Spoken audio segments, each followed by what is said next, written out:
So look at these images. These are the sailors while they were being held and before their release after they were picked up 12 miles off of Iran's coast. They were held on Farsi Island. That is where the Revolutionary Guard has a naval base. Two small ships that they were on were returned.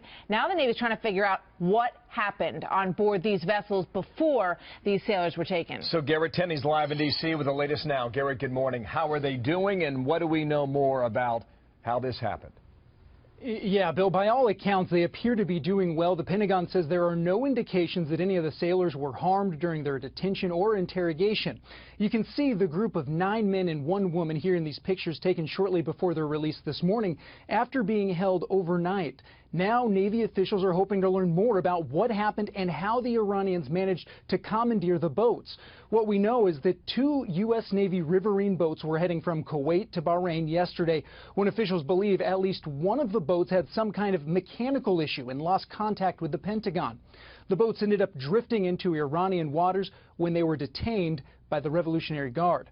Officials say a full investigation into the incident is now underway. So at one point, I guess for a lot of the night last night, it wasn't clear when Iran would release these sailors. So what changed or what happened? Yeah, yesterday Iranian officials accused the sailors of gathering intelligence and said there was no timeline for the release and demanded an apology from the U.S. for the boats entering its waters. Eventually they were released, though, we're told, thanks in large part to diplomatic negotiations by Secretary of State John Kerry, who also led U.S. negotiations with Iran for the nuclear deal. Vice President Joe Biden played the incident down a bit this past hour on CBS This Morning, though, and said the U.S. did not apologize to secure the sailors' release. No, there's no apology. There's nothing to apologize for. When you have a problem with the boat, you apologize the boat had a problem? No. And there was no looking for any apology. I mean, this was just standard nautical practice.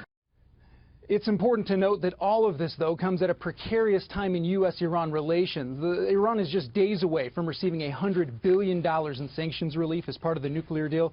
Members of Congress are pushing for additional sanctions in response to a flurry of provocative actions by Iran over the last few months. You remember the 2 ballistic missile tests that it conducted late last year. Indeed. Thank you, Garrett Tenney. More to come on this. Thanks.